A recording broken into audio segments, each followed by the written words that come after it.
if you can, please consider talking to Barry and Desiree.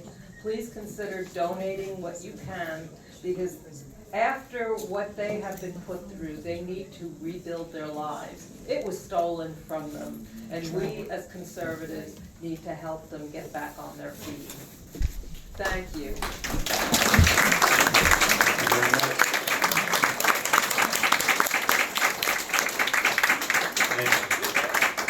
This is, I can get used to the clapping. It's a lot better than, dodging knife attacks in prison, I can tell you that much. So I'm here to tell you a story, and it's my story. I lived it. I'm an open book, and my story isn't really about myself. My story is about what we as a nation have witnessed as far as the weaponization of the Department of Justice against an opposing party's political opponents.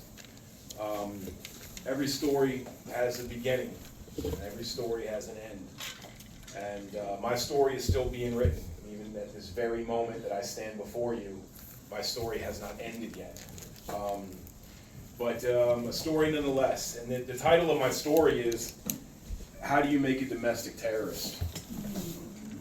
That's what the title is. And that is what the Department of Justice attempted to do in one aspect of their weaponization of the Department of Justice and many of other institutions. My story technically starts before January 6th. I'm going to admit something to you guys that I'm not exactly proud of, but like I said, I'm an open book and I don't plan to change that. I was always an independent. I stand before you now pretty far right conservative, I can tell you that much. But I have voted left-leaning.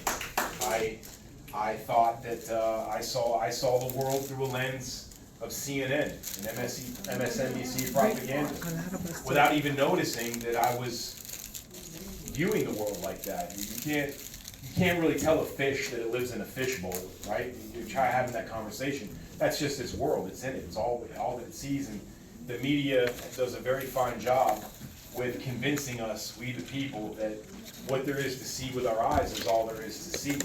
And when you can convince a group of people or a mass population that all they see in front of them is all there is to see, you've got them. They're done. Because they'll laugh in the face at any other explanation that explains the bigger picture. And that's how I lived most of my life. But in 2016, an orange billionaire walked down an escalator and started to say things. And like everything else in life, I do tend to look into it, especially if I don't believe it. And I found that this guy was very authentic. At that time, I would tell you, hey, I don't vote for Trump for his personality, I vote for his policy. Amen. Well, not anymore. I vote for that personality. Amen. I love it every time I see some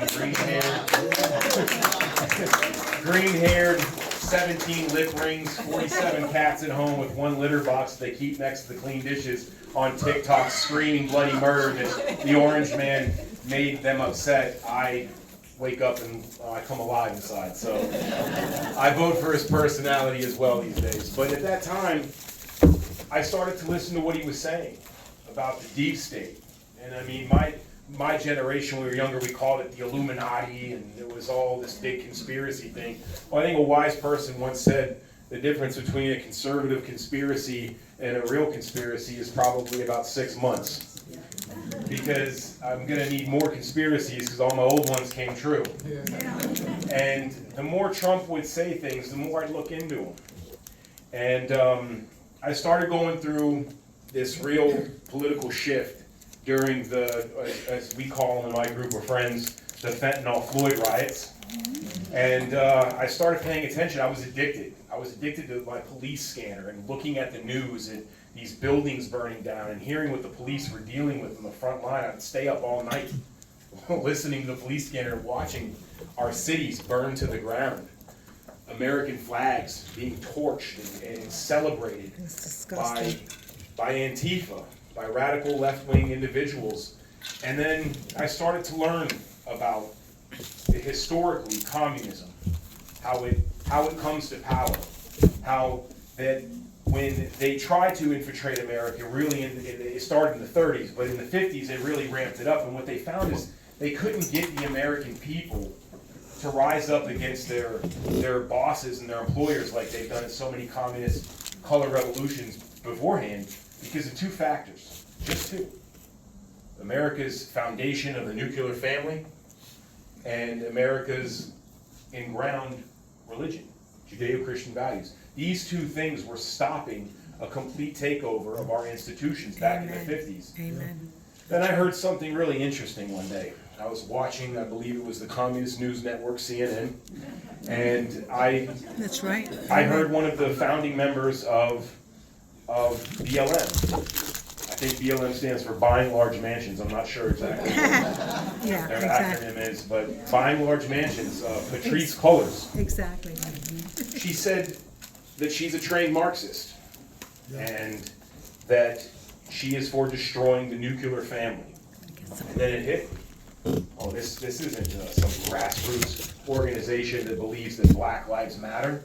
This is a Marxist communist takeover of the American people, the mind and the soul, and it is an attempt, among many, at ripping this country down from the very fibers and fabrics that it is woven from. Yep. And we're still seeing that to this day.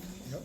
So I would continue to watch the media and the news all through 2020, and I became disgusted at what I was seeing. It was something that I never thought we'd ever witness.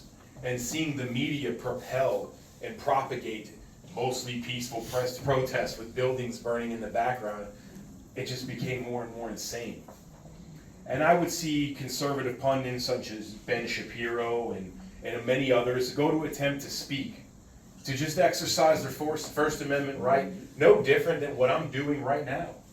And they would go to these college campuses that are designed and exist to really formulate the minds of our next generation, to teach them to be leaders in our communities, to teach them. And I realized they're only learning one thing and one view. And when I saw these conservative speakers be stopped by Antifa and radical left-wing lunatics, I don't know why they always have green and purple hair, it's just that they do. And I seen a group of guys that were standing up through all this, putting it all on the line, and doing what at this time needed to be done, and that was punch back. Because these radical left-wing lunatics would attack elderly people, women, children, vulnerable. But when grown men stood up, rolled up their sleeves, and said, "You want to fight, you're going to get one," they scattered. They scatter like roaches. And to me that was inspiring, because burning the country's flag that you live in, that you're from, that has raised you, no matter what side of the demographic of the spectrum of political ideology you're on, that should be something that we could all come together. Right. And as time went on, very fast, I realized overwhelming majority of the Democrats do not see things like I see them. They do not love this country. In fact, they hate it. Amen. And to this very moment, they despise it. And it's one of those things where you say, "Forgive them, Father, for they know not what they do," because they're being taught this. They're being taught this every day, from the movies they watch, from the news they watch, to the schools they attend. And so then the final nail in my red pill opening of my coffin, the final nail to remove, was the Hunter Biden laptop story. I remember right before this happened, I was on Facebook, and I have this very far left friend who was born to multi-million-dollar parents, went to private school, went to Princeton, and according to him, he's smarter and knows everything. He would just trash Trump all day long and make death threats. And I finally responded one day, I'm a Trump supporter. He couldn't believe it. He thought I was lying. And he started to make threats to me. I'm going to kick your ass, and he said he was going to kill me. Going to kill me. I mean, what do you plan on doing? Reading me a page of your vegan poetry book? That'll definitely put me to sleep. with that Yeah, one. you got it. And I did make that comment, and I was banned. I was a 30-day ban for Facebook for telling a guy that he was going to kill me, that reading me I think I said your homosexual vegan poetry book, to be fair, and they banned me instantly. Well, after 30 days, it's about when the Hunter Biden laptop story came out, and I really looked into it. This looked like a real story. And all I did to my 400 plus followers was repost somebody's post about Hunter Biden's story. I was banned again for 30 days. Wow. And it really opened my eyes that something darker is going on in our nation. That's right. The land of the free and the home of the brave and the champions of free speech. And I couldn't believe what was happening. I scrolled down on this guy Kevin's Facebook feed to find the threat, the direct threat that I want to kill the president. Did he ever have a knock on his door by men in black suits like anybody else in the history of time that makes a threat? No. In fact, I was banned for calling him a vegan. So I actually scrolled down, I pointed out Homosexual people. that he was threatening a president, and he was still on Facebook. Nothing, still on there. But I was banned. Well, we saw what happened during the election. We all had questions. They stole it. They stole it. Yep, They did. absolutely. They did. And Amen. after what I witnessed for the last several They years, stole it. I lost my business due to COVID shutdowns. It was devastating. We're seeing churches being told to close while liquor stores and strip clubs can remain open. What was happening? And on January 6th, Donald Trump was having a Stop the Steal rally. And that wasn't even its real name. That was dubbed. The rally was called something else by the Trump team. That wasn't even, that was probably more. Stop the Steal was in November. There you go. Yeah, So November. This was January 6th, I felt obliged, inclined, and indebted to go. And I wasn't going, I didn't even know they were certifying the election that day. To my own ignorance, I had no idea. I went for one reason and one reason only. And that was to protect Trump supporters going to and from their vehicle, to their cars, to their rally. Because for years now, we have watched Antifa specifically and members of BLM come out and attack people. And if this was going to be Trump's last time with his people in DC, I was going to do whatever I could to make sure whoever went up there was going to get there without getting a black eye or pepper spray from Antifa, because we were going to be the ones giving the black eyes and pepper spray. And that didn't happen. It didn't happen. What happened on January 6th was, on that day, I can tell you, I was with hundreds of people, most of which, and I was with a group that we may or may not have heard of, known as the Proud Boys. And they were blamed for organizing this insurrection. Before anybody even walked over to the Capitol, an overwhelming majority of the Proud Boys went back to their Airbnbs to eat leftover pizza from the night before Donald Trump was even done speaking. In fact, Enrique Tarrio spent weeks telling people, don't go. This is a stupid idea. Don't bring guns, don't bring weapons. If you're gonna wear a chest protector, meaning a vest that carry a bulletproof plate, don't bring a bulletproof plate. That's illegal in DC. Put a cutting board in it. Because a couple months before, several members of the Proud Boys were stabbed by Antifa, including Enrique Tarrio. Exactly. So all this information, of course, would not be allowed in his trial, but that's another story in and of itself, and I recommend anyone come out and hear his story because it's phenomenal. And the fact that I tie into it too is pretty cool. Yeah. But Enrique spent a lot of time telling people, don't be violent, don't go, this is dumb. And these guys, most of them went home before Trump was done speaking. I was one of the unlucky few that let the curiosity get the best of me, and I walked over towards the Capitol. At that time, the barriers were already broken, and by barriers I mean bike racks that were just placed. They weren't bolted down. They weren't. There was no signs up that said you're trespassing. It was just chaos. When I arrived to the West Side Senate staircase, I was greeted by a crowd of Trump supporters. They were singing the national anthem. We were singing the national anthem. We were telling Capitol Police that we're not your enemy. We do not want a problem with you. People were holding their hands up I even watched a woman try to give a hug to a Capitol Police officer. At that moment, two silhouettes appeared from the top of the Capitol steps, and they began to indiscriminately fire rubber munition rounds propelled by CO2 gas into the crowd. These rubber munitions hurt. They're riot control. They don't feel very good, and they're bouncing off people's heads, which is not the way they're supposed to be dispersing those. I watched a pastor from Alabama, his name is Joshua Black, get shot through the face with one of these rubber bullets. And that is not a hyperbolic description. He was literally gaping blood wound with a yellow piece, and the video's out there, you can watch it for yourself. In fact, well, side note, I encourage anyone, don't ever take my word or anyone's word for it, because there should be video evidence for everything that anyone says, and that there is.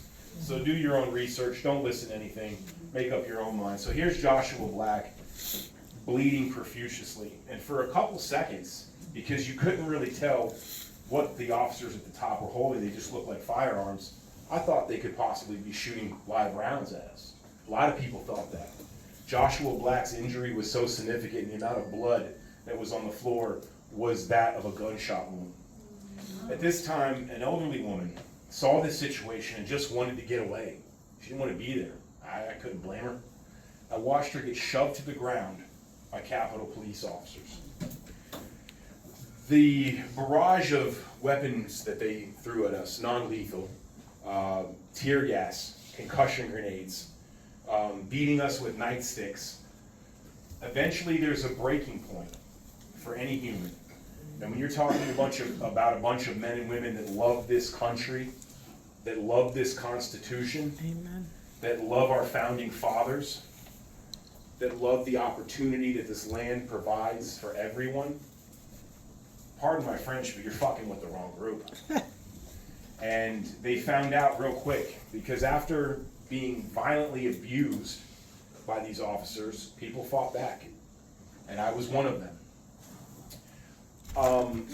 Although I do not regret showing up to January 6th, in fact, I would have to say this, my fiance in the back, God bless her heart, is going to hate hearing it, but she knows it's true. I would do it again if I had to. Amen. Would I do it differently? Yes. But at this moment, after being sprayed and pepper tear gassed, all of the whole nine, I think my lawyer counted 14 concussion grenades going off right at my head. They don't feel too good. I shot a squirt of pepper spray back into the crowd of police officers who were starting to punch on protesters. And I did get one. And again, if I could take that part back, I would. But the response from the police officers watching my fellow citizens be hurt and hit, sprayed, punched, and kicked, I just couldn't stand idly by and watch that. And when I saw that elderly woman get shoved to the ground the way she did, these weren't the blue that I spent all summer backing. This was something different. But we don't really know that yet. So people would go inside. It was chaos throughout the day, but on numerous occasions I saw patriots helping the injured, helping the police, stopping and defusing intense situations. While there was some that got into physical altercations, I can rest assured that overwhelming majority of them, 99% of them, were not doing it because they have some kind of regret or ill will towards law enforcement. They were pushed to the brink of no return. And Mayor Bowser would issue a curfew at 6:30 p.m. Everyone's phone lit up, and it said a curfew has been issued in the Washington, D.C. area. If you're caught out on the street, you'll be going to jail. About 5:30 p.m., a mass exodus happened. These insurrectionists, these terrorists, they all left because they didn't want to break the curfew. So they all stopped whatever they were doing. They went back to their hotels, their Airbnbs, and followed the law. And I remember getting back to the hotel room in Arlington we were staying, and it all started to hit me. I was put on the news, and what I saw, it terrified me. White nationalists attacked the Capitol. terrorists trying to overthrow the government. The KKK was there. Well, what the hell are they talking about? And then shortly after, it hit me even further. This is the narrative that is going to be played out in front of America. I'm going to be accused of this. And in some ways, I'm even guilty. So, about a couple weeks after that, I'm home and I'm watching C-SPAN. I think I came home from work early. And I'm watching C-SPAN because I'm cool like that. That's what I do with my free time. And they're on their impeachment of Donald Trump. You know, again, he's already out of office and they're trying to impeach him because that's how that works. And I believe it was Cory Booker who was up there giving this diatribe of the orange Hitler Nazi that tried to overthrow the government. And they're playing videos on Capitol Hill.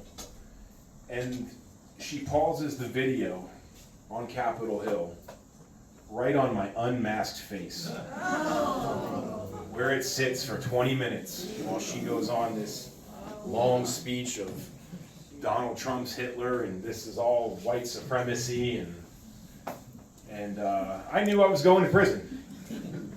So I got up off the couch, I retained an attorney, and I bought my first pack of cigarettes in about 15 years. And it was a wait and see game. The anxiety, when you know that, you start seeing all these FBI raids all over the country on people that aren't even accused of assault on an officer. They were just there, and they're getting their doors kicked in, and FBI, it's like, oh my God, what have I gotten myself into? It took a whole year to finally get that knock on the door from the FBI.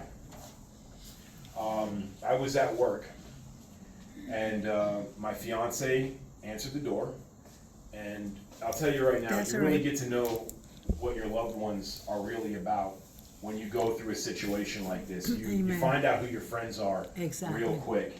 And my fiance, I found out, is a warrior, and I am so lucky to have that woman. She's Puerto Rican also. She's Puerto Rican also. And it started when the FBI knocked the door. They had a picture of me, and they said, "Hello, we'd like to ask you some questions." And she pretty much told them to go pound sand.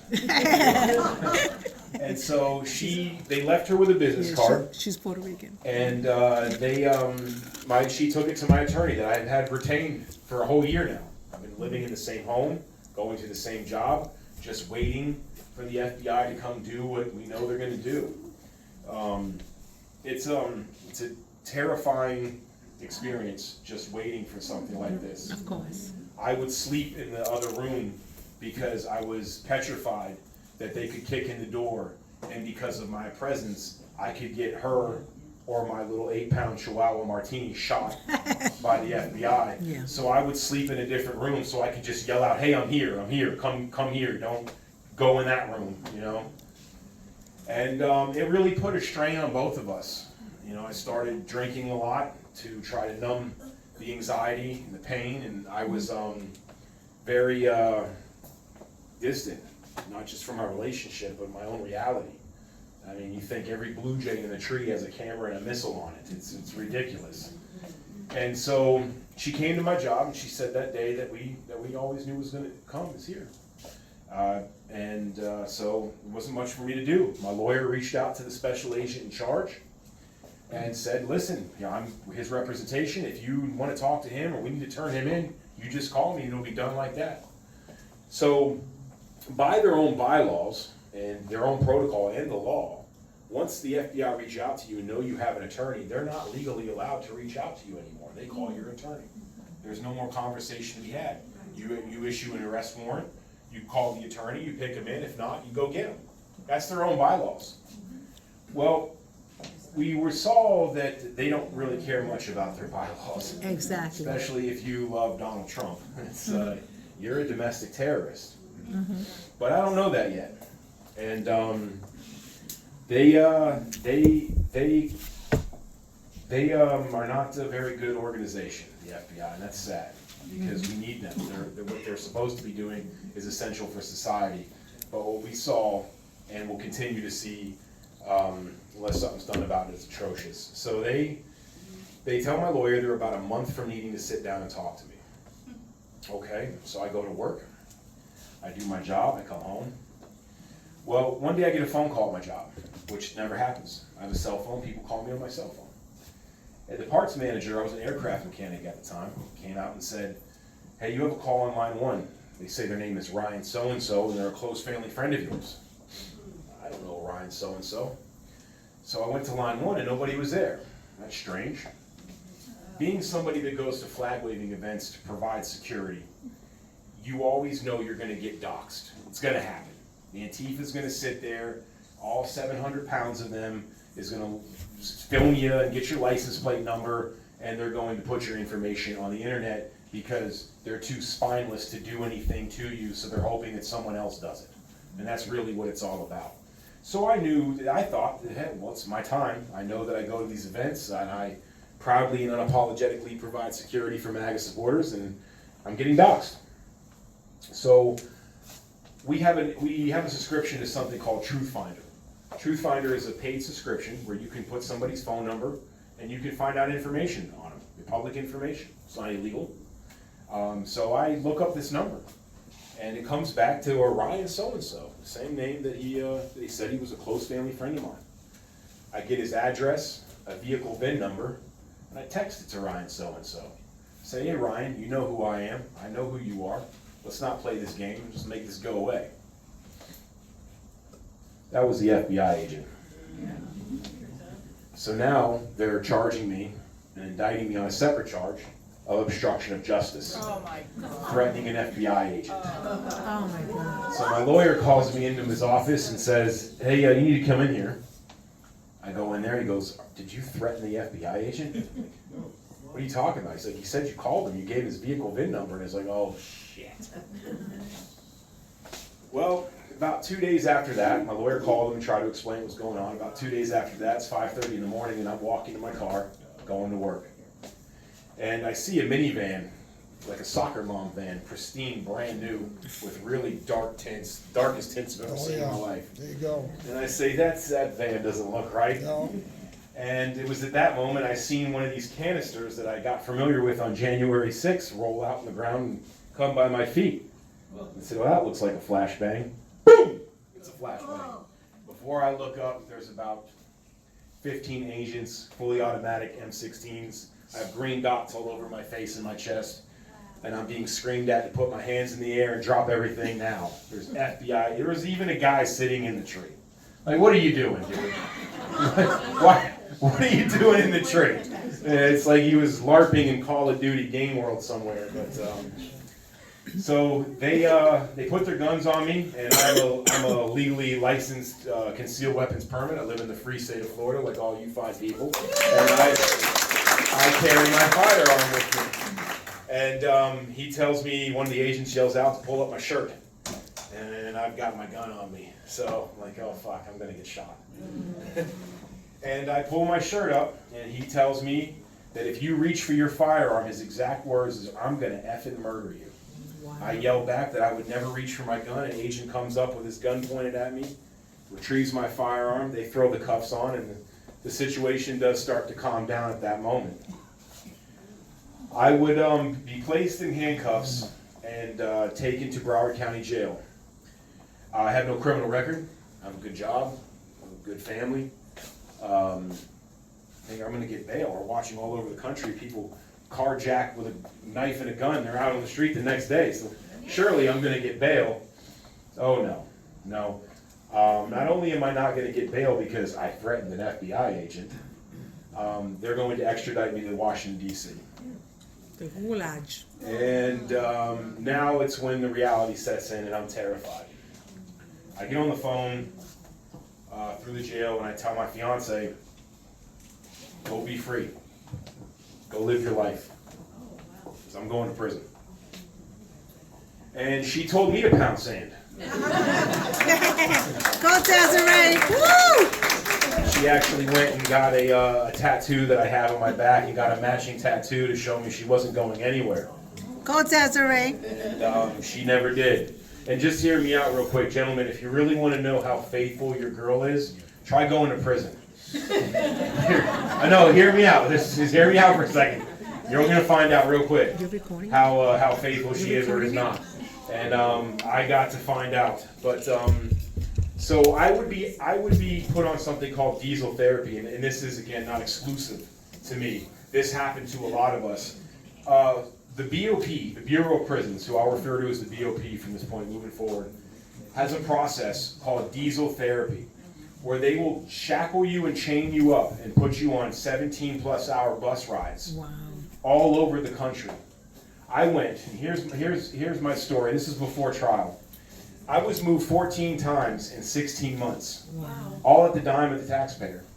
It costs $2,000 to $10,000 each time they move an inmate of U.S. taxpayer money. I was taken from Broward County Main Jail to another facility in Broward County. From that facility, I was taken to the FDC building in Miami, Florida. From Miami, Florida, I was then put on a bus, taken 16 hours to Tallahassee. Why it takes 16 hours? They stop at Coleman and unload and offload prisoners, and they're there for 3 to 4 hours. No real bathroom, no real food. No food.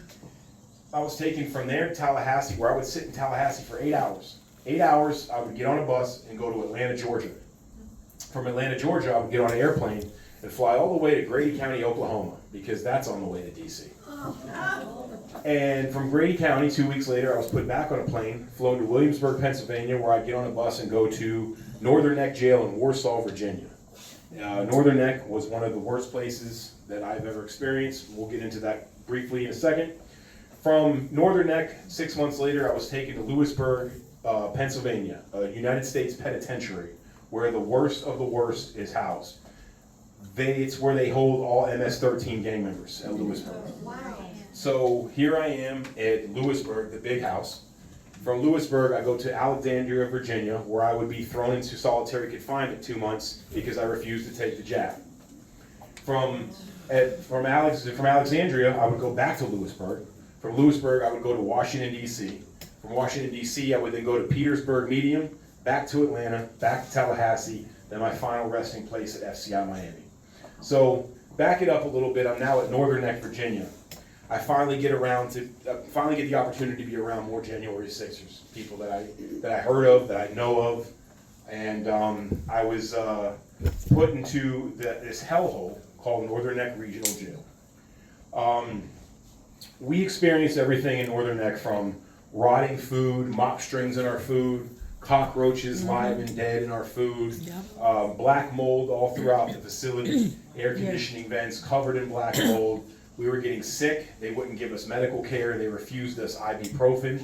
They refused us any type of real medical care. We couldn't get aspirin out of them. People were coming down with COVID. They would just lock you in with other people. They deliberately put people in there that were sick into the unit. There was men in wheelchairs that were dying of practically alcoholism, and they're just left in their own soiled wheelchairs for days at a time. Northern Neck was atrocious, and it's indicative to how a lot of our jails and facilities work, but that's another story in and of itself. So Northern Neck, they were refusing our mail. They wouldn't let us have religious services. They wouldn't let us congregate, read the Bible together. They wouldn't let us, it got to the point where there were so many J6ers being brought there they couldn't separate us, but that was their initial goal. They basically had 5 to 10 of us in every single unit in the jail. We tried to lobby to get our own unit after a giant fight broke out. We call them DC parasites. Eddie. The population of Washington, D.C. is not that great. I'm just going to go ahead and put that out there. They're extremely violent. They're very gang-oriented, and they're notorious for stabbings. That's just their thing. Well, there was multiple TVs in our unit, and we had a J6 TV and phone. In order to have your own TV and your own phone that you utilize, that nobody can take from you, you shed blood to get it. Wow. It's not just handed to you.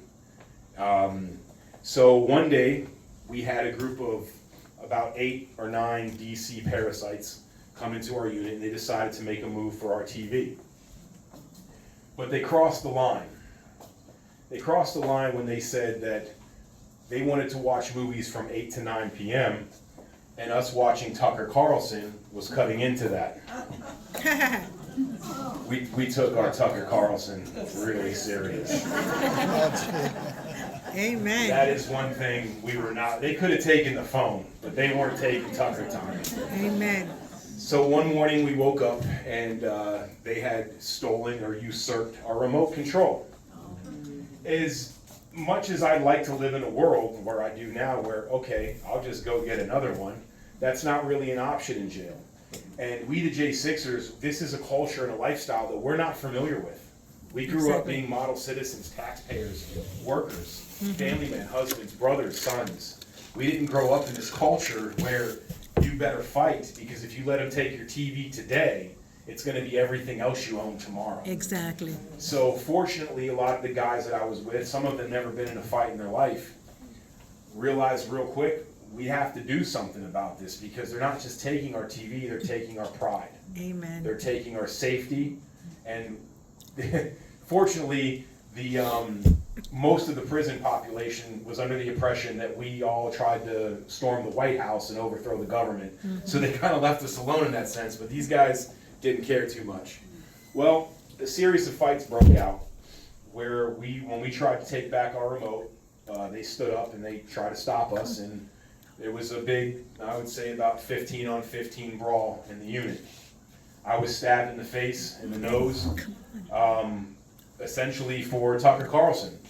I named my scar Tucker Scarlson. It's right here on my nose. I had a big gash. I remember my fiance took a picture of it for a news article, and I was on the video camera phone. And then at the end of the day, there was a lot of blood, and it was terrifying. But the most important thing is that from every day, from 8 to 9, Monday through Friday moving forward, you bet Tucker Carlson was on that damn TV. And nobody tried to touch that TV after that. So we then get taken to Lewisburg.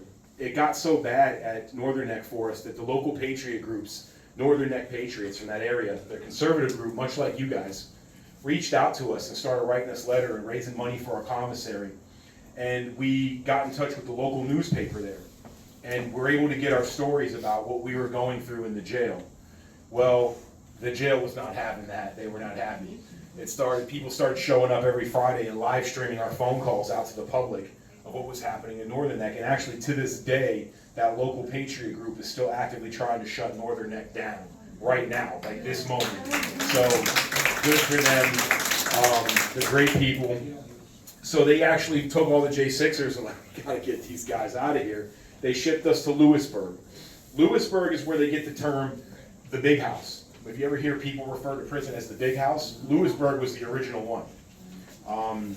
That's where Jimmy Hoffa was at. There was a lot of the mobsters went there. It is a very, very violent prison.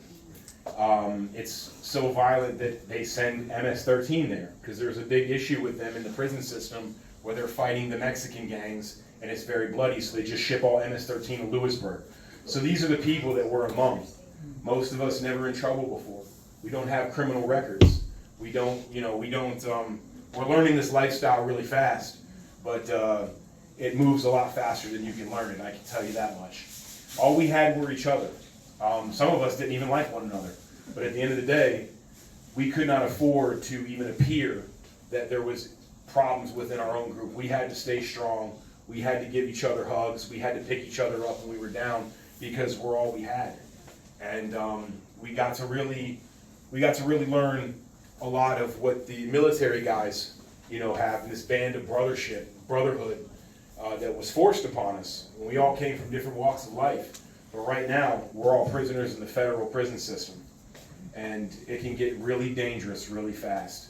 So we relied on each other. We cooked together, we ate together, we prayed together, we did Bible study.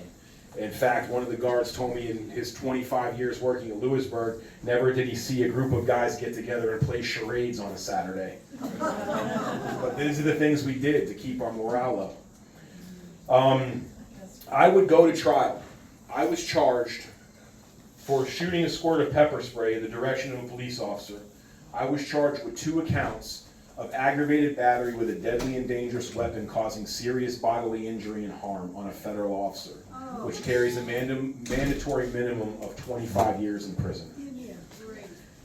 They wanted me to sign a plea for 15 years. Just be done with it and go to prison for 15 years. And taking a page out of my fiance's book, I told him to pound sand. And I went to trial. When I decided to do a bench trial, which means that the judge is going to be my jury, I wasn't arguing that I was innocent. I was only arguing that I didn't try to kill one of your officers. That's what you're trying to say I did. They never went to the hospital. They testified they didn't go to the hospital. They testified it was no big deal. They didn't even see who did it. And they want me to sign this plea for aggravated battery with a deadly and dangerous weapon.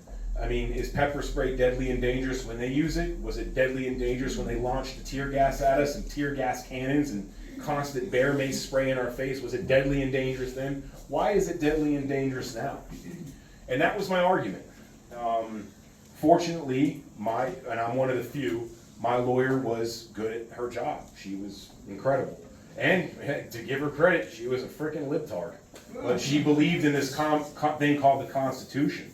And she fought for me. And we beat those charges. And 14 other January 6 cases would be able to use my case because I rolled the dice and I took it to trial and I won.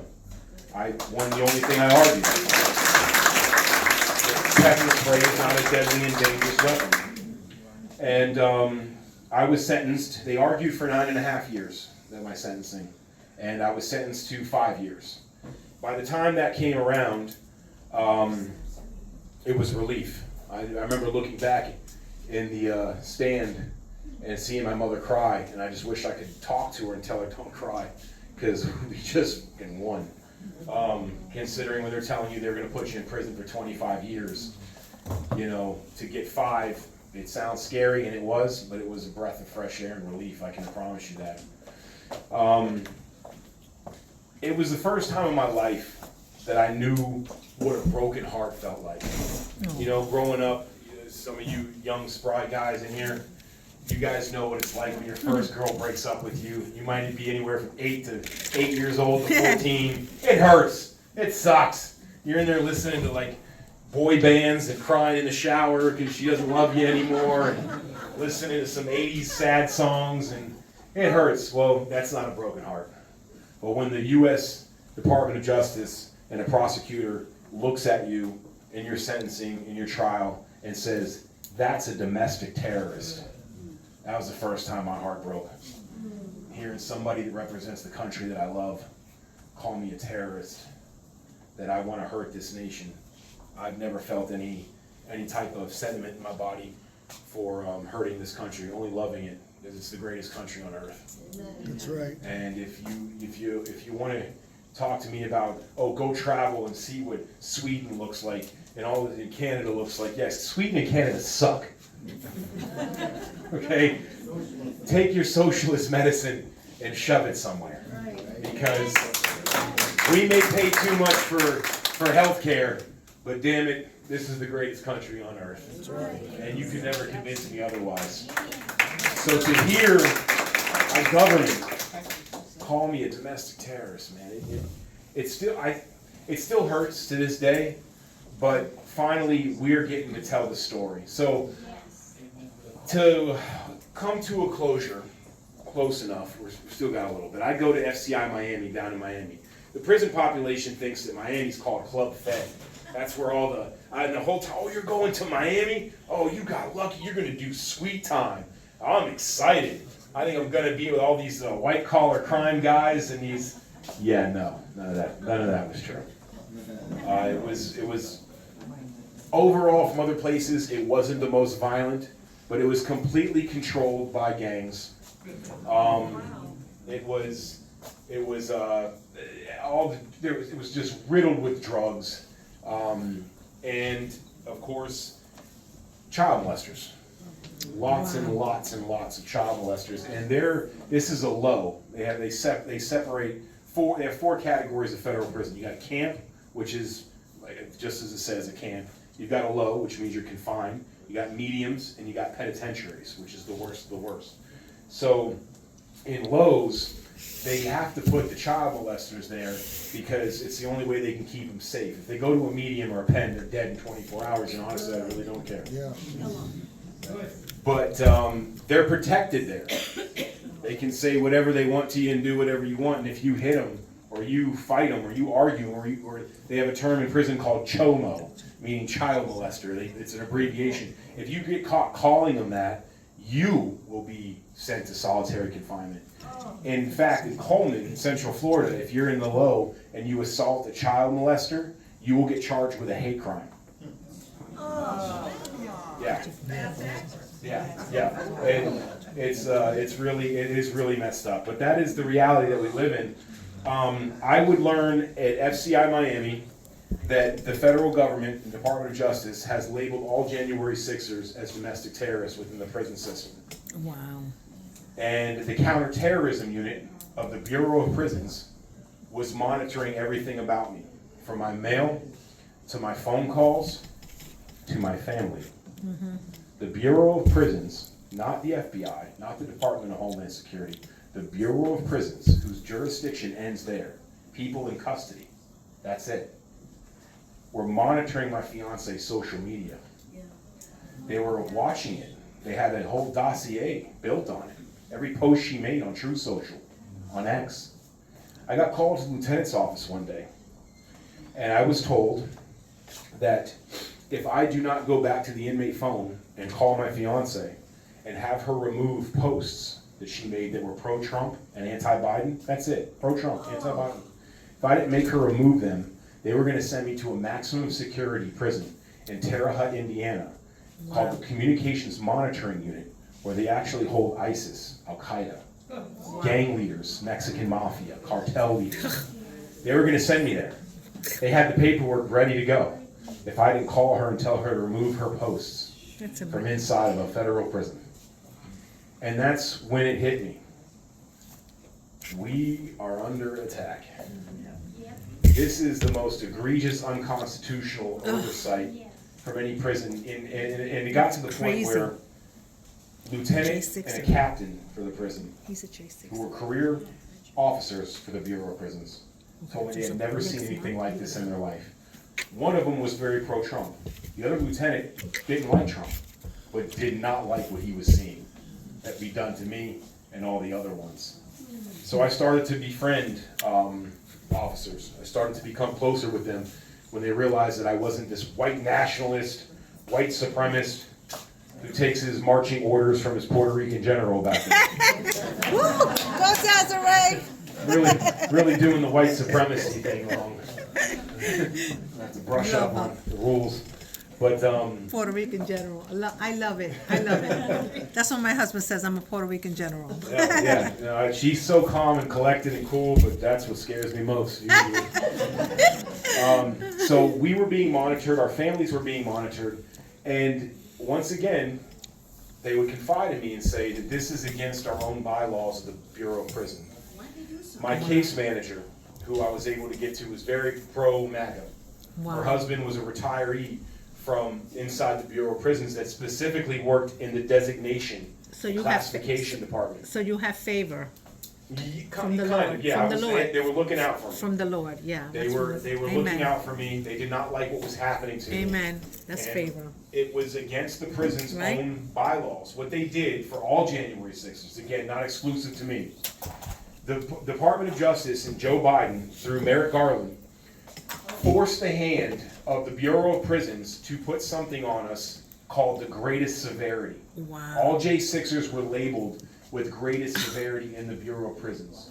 What this means is you are the worst and worst threat to society abroad. Wow, that's disgusting. This is how bad that label is. In my prison, we had an ex-Israeli IDF officer who went rogue and was caught selling guns to Hamas.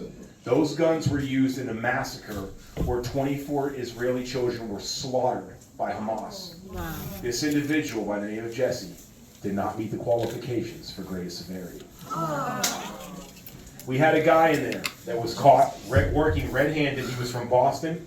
He was working with ISIS. He helped plan the Boston Marathon bombing. I remember that. He was caught in Syria joining ISIS officially, was extradited back here. He delivered explosive weapons that would be used to take out an elementary school in Syria, killing hundreds of children. He did not qualify for greatest severity, but we did. We were the worst of the worst as far as the Department of Justice and Merrick Garland was concerned. Our mail was censored, our books were censored, sometimes returned. They wouldn't let most of my mail come through. My own mother got a letter returned to her that she used fragrance, and fragrance was detected, so they denied the letter from my mother. My mother's allergic to fragrance, and even if she wasn't, I highly doubt she's going to spray on a letter to her son sitting in prison. Crazy, but they would they threw me in the shoe, which is pretty much the whole solitary confinement. Wow. Because somebody else wrote an article about me. They claimed I was talking to the media. I wrote a letter to a supporter, and that letter made it online. They treated it as if I was talking to the media somehow and threw me in solitary confinement.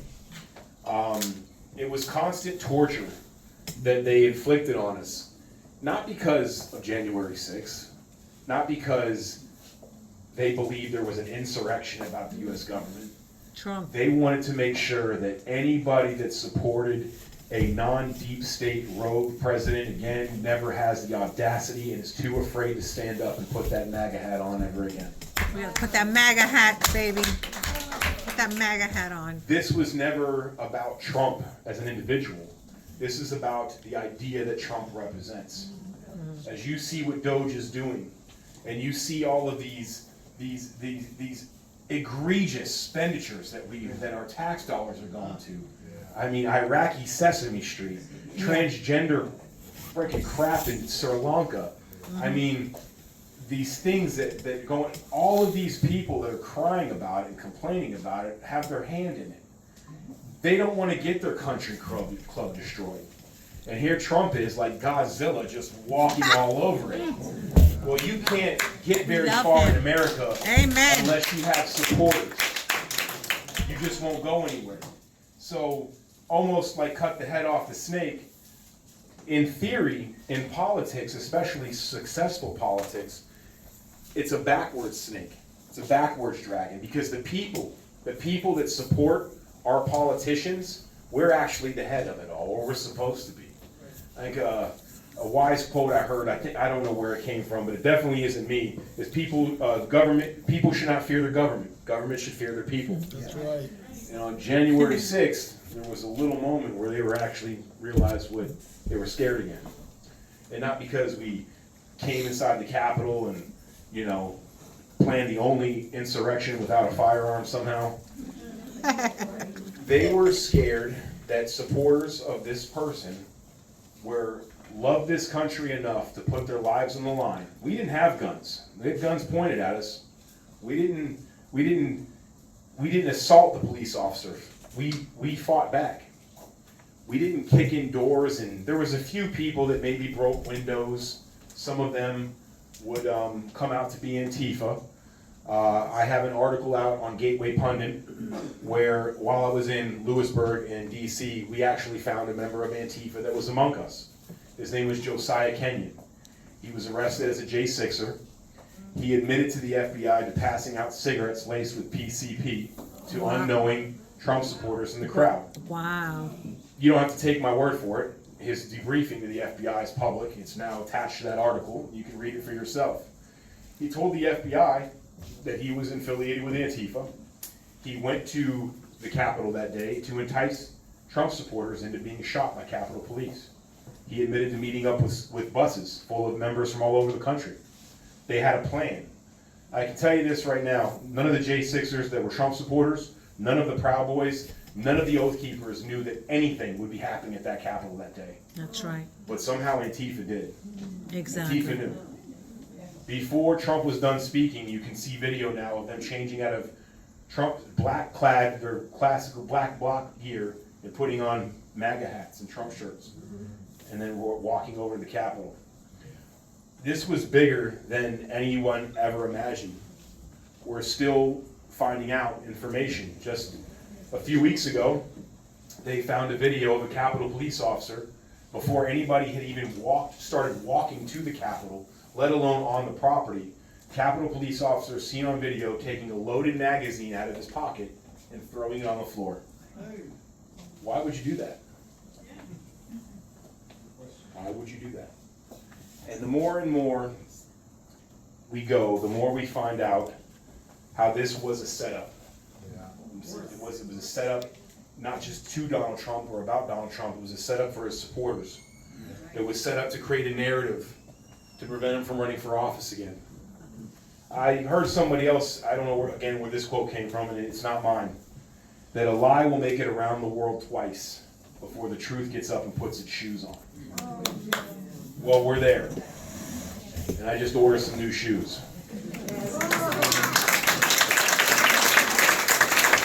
So, in conclusion, I just want to say that we cannot let this happen again to any side.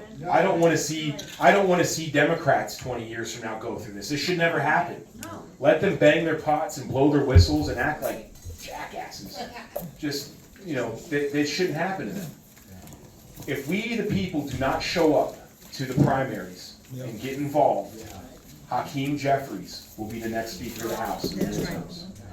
And when we see God's hand enter our world and turn that man's head 1 inch, sparing his life, that was God opening a door, not saving us. God's not going to save us. He's going to open up the doors for us to save ourselves. And if we don't show up to these primaries, and we do not show up to these midterms, this chance God gave this nation will be for nothing. And that is on each and every one of us. So get involved, find out who your local candidates are, donate, make phone calls, knock on doors, because if Hakeem Jeffries becomes a Speaker of the House, then this is all for nothing. And every hard work we did on November 5th, leading up to it, and Donald Trump's agenda will be done. So show up. God bless you all, and thank you for the opportunity to speak tonight. Oh my God. We're going to honor Barry, and we're going to have Glenn come up. We have another J6er in the house, and these guys are truly our heroes. Back in Vietnam, these guys, oh my God, what they went through, it's amazing. He lives in Vero Beach, he lives in Broward. We gotta support them in every way we can. I mean, these guys their lives have been turned upside down. It makes me cry because this is America. We shouldn't be going through this. And you know what they went through, and thank God that we have our presidents back in our country, right? Because I was in January 6th, and you know what? When Trump said, walk peacefully and patriotically to the Capitol, this Puerto Rican ass was going to the Capitol, and my husband was gonna get a phone call to say that I was locked up, because I was going up there, but what happened was, I had the wrong shoes, and my feet were so frozen I couldn't even walk. I was like, oh my God, I can't! And I was crying, because I wanted to walk to the Capitol and be in the front, and be there with everybody else. And you know what, it was the most beautiful January 6th. Behind me, I was full of, they were Israelis, they were all Israelis, and they had Make America Great hats. They had the red hats, right? The MAGA hats. And I looked around and I said, wait a minute. They had their MAGA hats, but it was in Hebrew. And I said, oh my God, what does your hat say? And they said, it's Make America Great Again in Hebrew. And there was like 200 of them behind me. And one of the guys goes, here, take the hat and put it on. And he gave me his Make America, and I still have it to this day. It's Make America Great Again, and it's in Hebrew, and I wore it. So I was walking, and I said, I'm going to the Capitol. But I couldn't, because it was the cold, I think it was the coldest day in history. I couldn't even walk, right? It was cold. And I was like getting ready to call, so some of my friends were up there. I had a friend that was in the scaffold. My friend was like, oh my God. She was like, where Ashley Babbitt was killed. She was like, oh my God, somebody just got killed. I got so many phone calls, but you know what? It was a day they were coming after Americans, and we have to be so grateful for these two guys and that Trump is back in office, because we would have been there. Each and every one of us were gonna be in jail. It was gonna be communist America, okay? So we have to be so grateful. I love you guys. If you have any questions for these guys, I'm gonna give them back the microphone for a few minutes. If you guys have any questions, this guy here, let me give him the microphone, because he's a J6er. He's gonna let you know a little bit about himself. Hi folks, I admire Barry's gal. My wife had me served with divorce papers 3 weeks after the arrest, but you know, she was dragged out of bed with two of my daughters at 6 a.m., 18 machine guns, M4, SWAT tactical. I was being searched for weapons of mass destruction or something outside when I had opened the door, and psychologically I blacked it out. I don't know what happened when I opened the door, but I do remember this, that's a really interesting takeaway. About 5 seconds after I opened the door, I heard God speak very clearly into my heart. Glenn, this is a good time to pray. And all of a sudden I remembered my identity in Christ, and all of the panic and chaos and all of the yuck. It all evaporated, and instantly I was on mission to all of these FBI guys, and like Barry was saying, and I really, you know, let's give this guy a hand. He really, dude, your experience was way worse than what I had. I was at a club fed in Jessup. That's where I spent 2 months. I also was pardoned out of prison on January 20th. We had been told that if we weren't released the day of the pardon, that would be kidnapping by the government. And so I got called into a bunch of meetings, and eventually at 12:30 Tuesday morning, again, kidnapping, a guard came and got me to get me out. So I walked out about 1:30 in the morning, Tuesday morning. Some strangers picked me up, took me to a hotel, gave me food, cash, water, patriot people. Tim and Nikki Long in Savannah, Georgia area, they picked me up, complete strangers, gave me clothes and just all this stuff. And then they called me later that morning and said, get ready, we're taking you to the airport. And I was taken to Savannah Airport to go to some family up in Norfolk, Virginia. And some people who own Curves Women's Fitness brought their private jet to pick me up in Savannah. That was Mary and Diane. That's amazing. Trying to think of their last name. Heaven.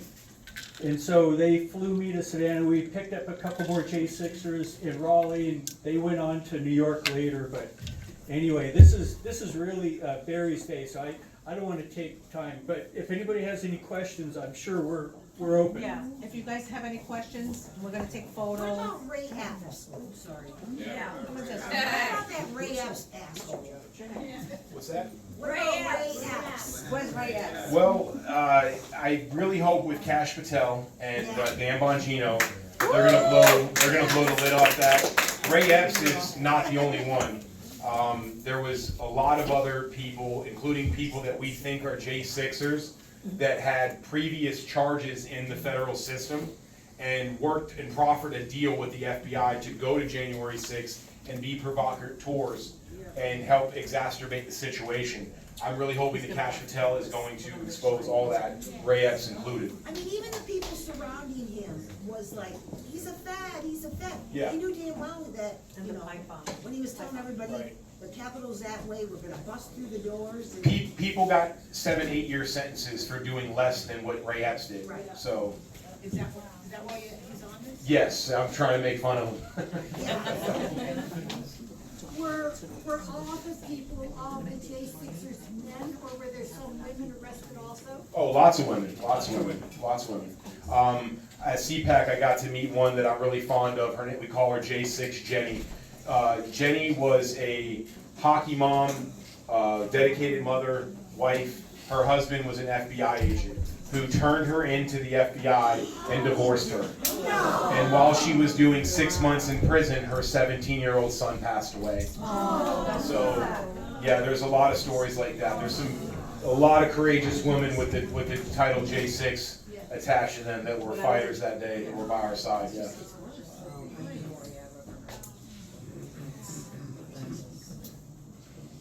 After all of this has happened, I'm really into mental health and healing and wellness and doing stuff to get better. Do you have support, or do you have things that are available to help you process all this crud you went through, so you can try to put your life back together and sleep at night? I'm looking at those people and doing it right now.